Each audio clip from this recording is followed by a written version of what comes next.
Hello everyone, আশা করি ভালো আছেন। ফ্রিল্যান্সিং মানে কিন্তু ফ্রিডম না, অনেকে মনে করি তাই। এখানে কন্টিনিউ কনসিস্টেন্সি মেনটেন করতে হবে আপনাকে। অন্য অন্য জবের ক্ষেত্রে আপনি যদি 10% এফোর্ট দেন, এখানে আপনাকে এফোর্ট দিতে হবে 200%। এবং ডেফিনেটলি আপনাকে ট্র্যাকে থাকতে হবে, সেলফ মোটিভেট নিতে হবে, নিজেকে নিজে মোটিভেট করতে হবে। যখন নিজেকে নিজে মোটিভেট করতে হবে তখনই আপনি আপনার গোলে পৌঁছতে পারবেন। এবং এটা একটা লং টার্ম গোল। আপনাকে গোলের জন্য ডেফিনেটলি কনসিস্টেন্সি মেনটেন করতেই হবে, এর কোনো বিকল্প নেই এই প্ল্যাটফর্মে।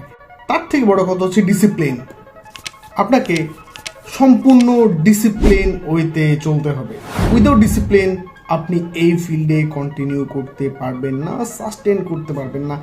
আপনার জন্য হবে একটা আনসাস্টেনেবল প্ল্যাটফর্ম হবে যে কোনো স্কিল ডেভেলপ করা। এবং সেটা নিয়ে যদি আপনি সামনে এগিয়ে যেতে চান, ডেফিনেটলি ধৈর্য ধরে থাকতে হবে এবং রেগুলার প্র্যাকটিস করতে হবে। শুধুমাত্র প্র্যাকটিস না, প্র্যাকটিস করে সেটাকে ইমপ্লিমেন্ট করতে হবে। আপনি যদি মার্কেটিং গায়ে হয়ে থাকেন, মার্কেটিং নিয়ে প্রতিদিন বই পড়তে হবে, পডকাস্ট দেখতে হবে, লট অফ থিং।